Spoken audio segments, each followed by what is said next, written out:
Hello दोस्तों, नमस्कार। LP सरकारी जॉब चैनल पर आपका हार्दिक स्वागत एवं अभिनंदन करता हूं। चलिए, पहला प्रश्न आपकी स्क्रीन पर आ गया है। भूमि एक संसाधन है।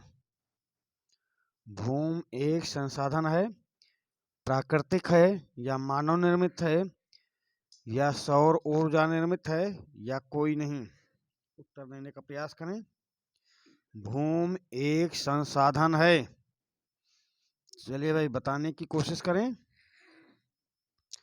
तो भूमि एक प्राकृतिक संसाधन है। प्राकृतिक संसाधन है भूमि। चलिए अगले प्रश्न पे आ जाइए। प्रश्न नंबर 2, निम्न में कौन एक मिट्टी का प्रकार नहीं है। निम्न में से कौन एक मिट्टी का प्रकार नहीं है। काली मिट्टी का प्रकार है भाई। पीली ये भी मिट्टी का प्रकार है। लेटराइट ये भी मिट्टी का प्रकार है। सीमेंट, सीमेंट मिट्टी का प्रकार नहीं भाई। सीमेंट मिट्टी का प्रकार नहीं है। और आपसे प्रश्न पूछा जा रहा है कौन सा एक मिट्टी का प्रकार नहीं है। तो आपका प्रश्न के अकॉर्डिंग आपका उत्तर डी सही होगा। चलिए अगले प्रश्न पे आते हैं। प्रश्न नंबर 3, निम्नलिखित में कौन सा नवीकरण योग्य संसाधन नहीं है। निम्नलिखित में से कौन सा नवीकरण योग्य संसाधन नहीं है। तो ये पवन ऊर्जा नहीं है क्या, या जल नहीं है, या जीवाश्म ईंधन नहीं है, या वन नहीं है। तो नवीकरण योग्य संसाधन भाई पवन ऊर्जा है, जल भी है, वन भी है। अगर नवीकरण योग्य संसाधन नहीं है तो जीवाश्मी ईंधन। आपका प्रश्न नंबर 3 का ऑप्शन सी सही होगा। नवीकरण योग्य संसाधन नहीं है जीवाश्म ईंधन। चलिए अगले प्रश्न पे आते हैं। प्रश्न नंबर 4, 1992 में पृथ्वी शिखर सम्मेलन निम्न में से किस देश में हुआ था। 1992 में पृथ्वी शिखर सम्मेलन निम्न में से किस देश में हुआ था। तो जब देश की बात आएगी तो देखिए, ऑप्शन देखें। अमेरिका में हुआ, या फ्रांस में हुआ, या ब्राजील में हुआ, या इंग्लैंड में हुआ। 1992 में पृथ्वी शिखर सम्मेलन किस देश में हुआ।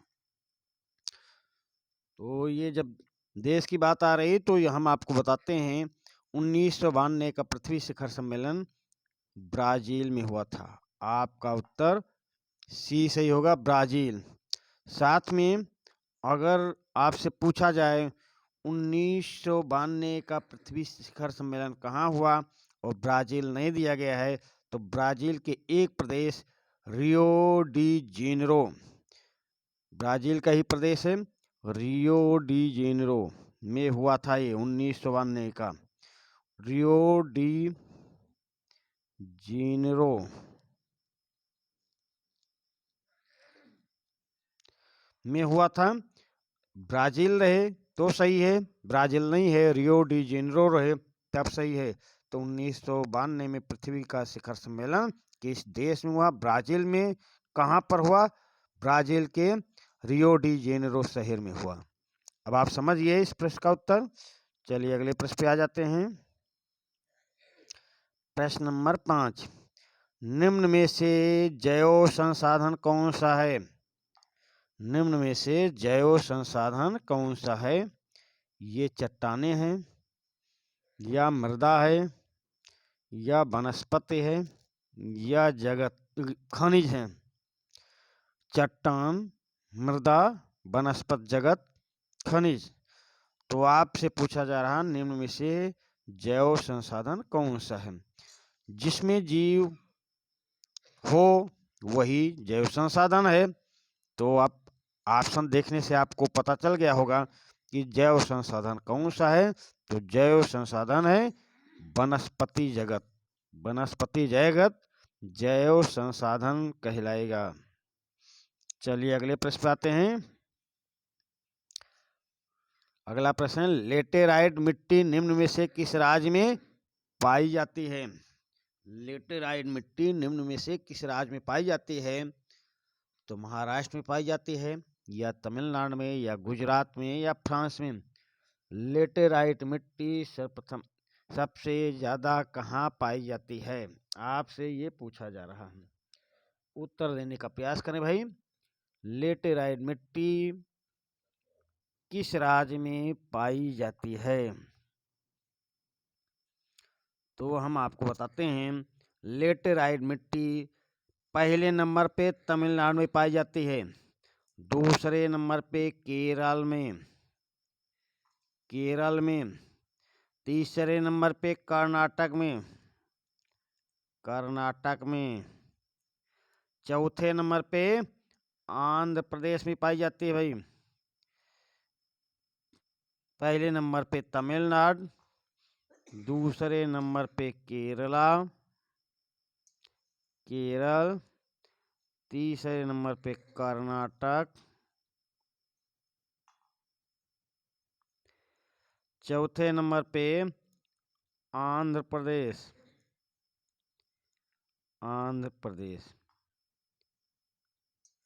तो अब तो आप समझ गए होंगे लेटेराइट मिट्टी किस राज्य में पाई जाती है। तो सीरियल से आप बता सकते हैं तमिलनाडु, केरल, कर्नाटक, आंध्र प्रदेश। चलिए प्रश्न नंबर 6 का ऑप्शन बी आपका सही उत्तर होगा। प्रश्न नंबर 7 पे आ जाइए। लेटेराइट मिट्टी का रंग कैसा होता है? ये लाल होता है, या काला होता है, या पीला होता है, या भूरा होता है? लेटेराइट मिट्टी का रंग कैसा होता है आपको ये बताना है। चलिए इसका उत्तर हम आपको बताते हैं। लेटेराइट मिट्टी का रंग तो पीला होता है, पर कहीं कहीं पर ये थोड़ा लालपन लिए रहता है। अगर पीला ऑप्शन में नहीं रहेगा तो आप लाल पे अपना सही का निशान लगाएंगे। लेटेराइट मिट्टी का रंग पीला होता है। यदि पीला ऑप्शन में नहीं है तो लाल पे भी अपना उत्तर कर सकते हैं। चलिए अगले प्रश्न पे आते हैं। प्रश्न नंबर 8, कोयला निम्न में से किस प्रकार का संसाधन है?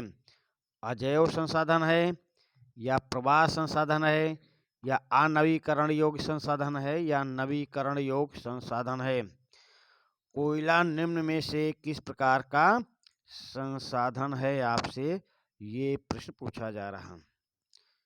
अजैव संसाधन, प्रवाह संसाधन, अनवीकरण योग्य संसाधन, नवीकरण योग्य संसाधन। तो हम आपको बताते हैं, कोयला एक अनवीकरण योग्य संसाधन है। अनवीकरण योग्य संसाधन है। प्रश्न नंबर 8 का सी ऑप्शन आपका सही उत्तर होगा। प्रश्न नंबर 9 देख लें। निम्न में से कौन एक संभावी साधन है? निम्न में से कौन एक संभावी साधन है?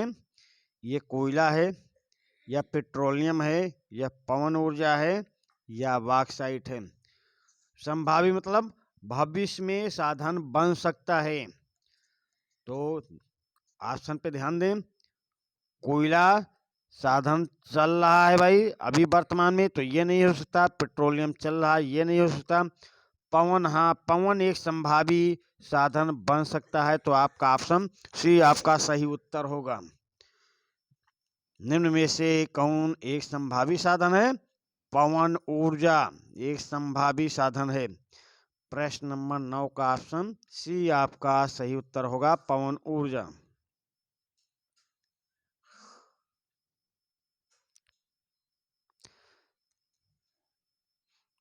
चलिए अगले प्रश्न पे आ जाए।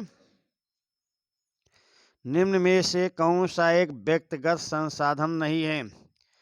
व्यक्तिगत संसाधन नहीं है, ये आपसे पूछा जा रहा है। तो ये बागान है, नहीं है, या चारागाह नहीं है, या भूमि नहीं है, या खनिज संपदा नहीं है? तो व्यक्तिगत संसाधन में भाई बागान तो है, चारागाह भी है, भूमि भी है, हाँ खनिज संसाधन नहीं है। अब आपसे क्या पूछा जा रहा, नहीं है, तो आपका प्रश्न नंबर 11 का ऑप्शन डी आपका सही उत्तर होगा। कौन सा व्यक्तिगत संसाधन नहीं है, खनिज संसाधन आपका व्यक्तिगत संसाधन नहीं है। चलिए अगले प्रश्न पे आ जाइए।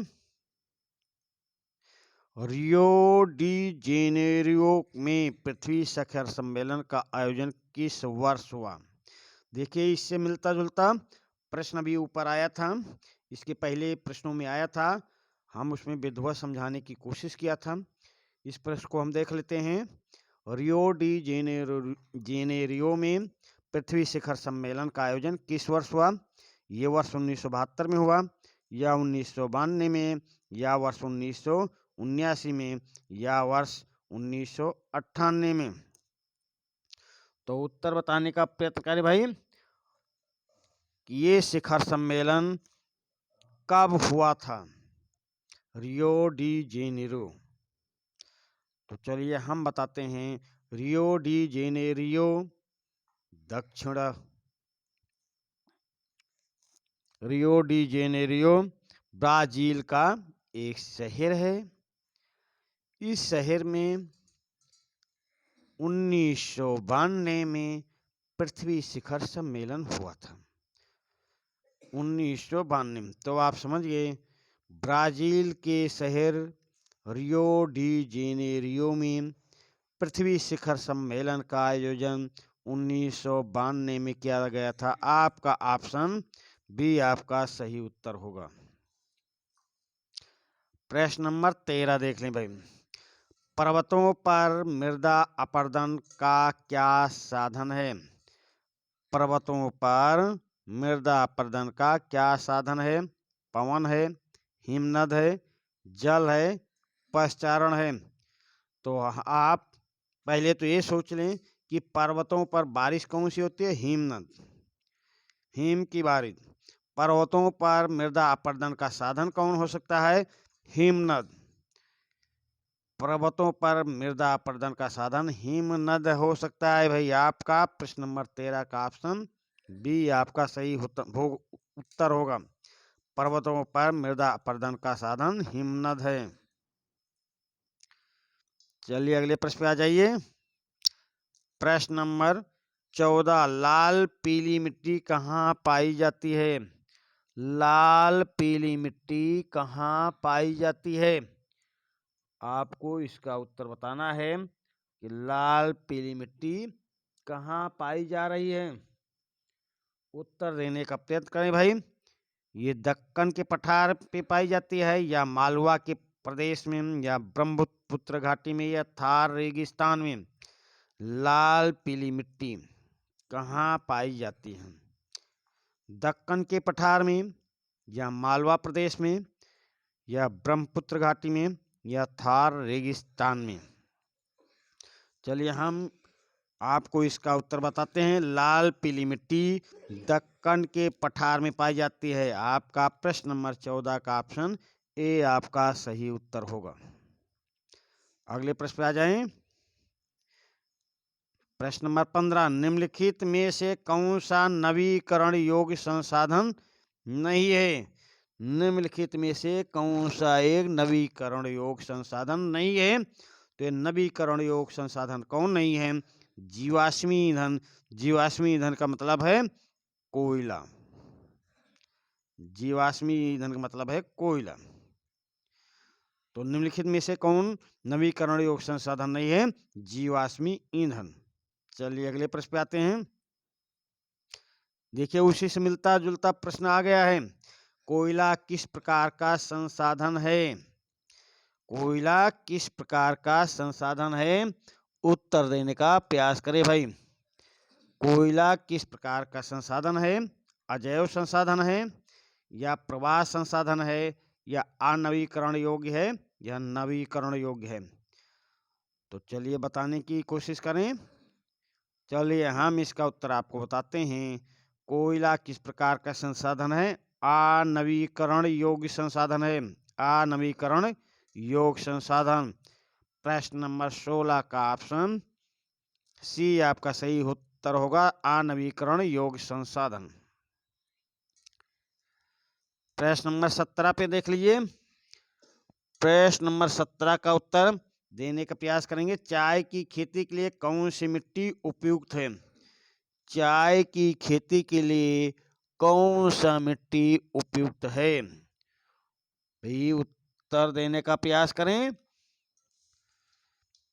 चलिए हम आपको बताते हैं।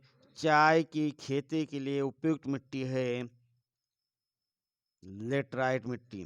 चाय की खेती के लिए सबसे उपयुक्त मिट्टी लेटराइट मिट्टी है। लाल मिट्टी नहीं भाई, गलत। जलोढ़ मिट्टी नहीं, गलत। पर्वतीय मिट्टी नहीं, गलत। चाय की खेती के लिए सबसे उपयुक्त मिट्टी लेटेराइट मिट्टी है। आपका ऑप्शन डी आपका सही उत्तर होगा। चलिए अगले प्रश्न पे आ जाएं। निम्नलिखित में से किसकी अधिक मात्रा जलोढ़ मिट्टी में पाई जाती है? निम्नलिखित में से किसकी अधिक मात्रा जलोढ़ मिट्टी में पाई जाती है? तो ये पोटास ज़्यादा रहता है, या चूना ज़्यादा रहता है, या फास्फोरस ज़्यादा रहता है, या इनमें सभी रहते हैं? उत्तर देने का प्रयास करें भाई। निम्नलिखित में से किसकी अधिक मात्रा जलोढ़ मिट्टी में पाई जाती है? तो जलोढ़ मिट्टी में पोटास भी पाया जाता है, चूना भी पाया जाता है, फास्फोरस भी पाया जाता है। अर्थात आपका प्रश्न नंबर 18 का ऑप्शन डी सही होगा, इनमें सभी। चलिए अगले प्रश्न पे आ जाएं। निम्न में से कौन सा संसाधन पुनः चक्रीय है? निम्न में से कौन सा संसाधन पुनः चक्रीय है भाई? उत्तर देने का प्रयास करें। निम्नलिखित में से कौन सा संसाधन पुनः चक्रीय है? ये लोहा है, या पवन है ऊर्जा है, या ज्वारीय ऊर्जा है, या पशुधन है? निम्न में से कौन सा संसाधन पुनः चक्रीय है?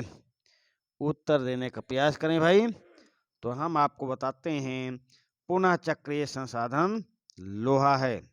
प्रश्न नंबर 19 का ऑप्शन ए सही होगा, लोहा संसाधन पुनः चक्रीय है। प्रश्न नंबर 20 पे आ जाएं। निम्नलिखित में से कौन सा एक संभावी साधन है? निम्नलिखित में से कौन सा एक संभावी साधन है? ये कोयला है, या पेट्रोलियम है, या पवन ऊर्जा है, या बॉक्साइट है? तो कोयला वर्तमान में चल रहा है, पेट्रोलियम चल रहा है, बॉक्साइट चल रहा है। तो निम्नलिखित में से कौन सा एक संभावी साधन है? पवन ऊर्जा। पवन ऊर्जा। प्रश्न नंबर 20 का ऑप्शन सी आपका सही उत्तर होगा, पवन ऊर्जा।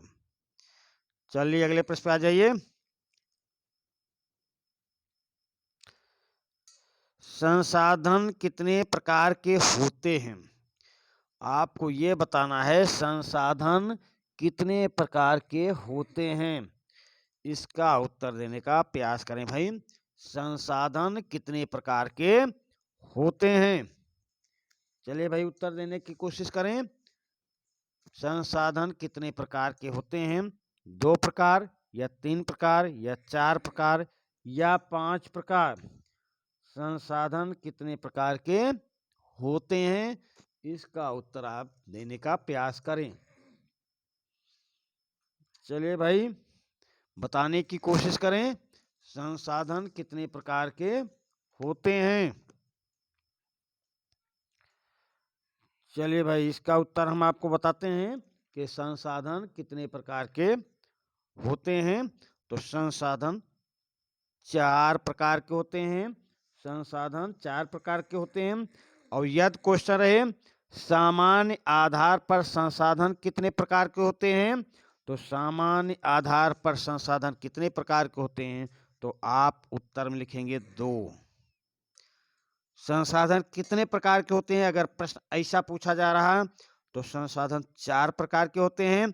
पर अगर प्रश्न में थोड़ा घुमाया गया आपको कि सामान्य आधार पर संसाधन कितने प्रकार के होते हैं, तो आप ऑप्शन में ए लगाएंगे। ऑप्शन में ए 2 है।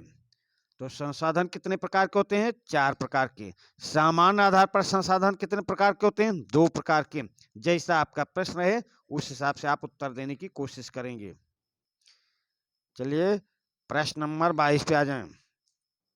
प्राकृतिक संसाधनों की प्रमुख विशेषता क्या है? प्राकृतिक संसाधनों की प्रमुख विशेषता क्या है? ये मानवकृत होते हैं क्या, या निष्क्रिय होते हैं, या व्यक्तिगत होते हैं, या निःशुल्क प्राप्त होते हैं? तो भाई प्राकृतिक चीज है, ये मानवकृत तो हो ही नहीं सकते, निष्क्रिय भी नहीं हो सकते, व्यक्तिगत भी नहीं हो सकते। प्राकृतिक संसाधन है तो ये सबको निःशुल्क प्राप्त होते हैं। प्रश्न नंबर 22 का ऑप्शन डी आपका सही उत्तर होगा। चलिए अगले प्रश्न पे आ जाइए। प्रश्न नंबर 23 इस सेशन का ये लास्ट प्रश्न है।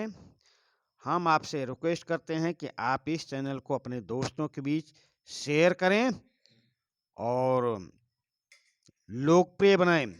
अधिक से अधिक शेयर करने की कोशिश करें, सब्सक्राइब करने की कोशिश करें और अपने दोस्तों से सब्सक्राइब करवाएं ताकि हम भी आपके लिए अच्छी से अच्छी मेहनत कर सकें और आपका जो मैंने टारगेट रखा है 90+ का, वो हम उस लक्ष्य तक पहुंच सकें। तो चलिए इस सेशन का लास्ट प्रश्न, किस खनिज को काला सोना कहा जाता है? किस खनिज को काला सोना कहा जाता है? बॉक्साइट को कहा जाता है, या मैग्नीज को कहा जाता है, या कोयले को कहा जाता है, या लोहे को? तो किस खनिज को काला सोना कहा जाता है? भाई कोयले को कहा जाता है। कोयले को काला सोना कहा जाता है। इसी प्रश्न के साथ हम आपके उज्जवल भविष्य की कामना लिए हुए इस सेशन का समापन करते हैं। धन्यवाद।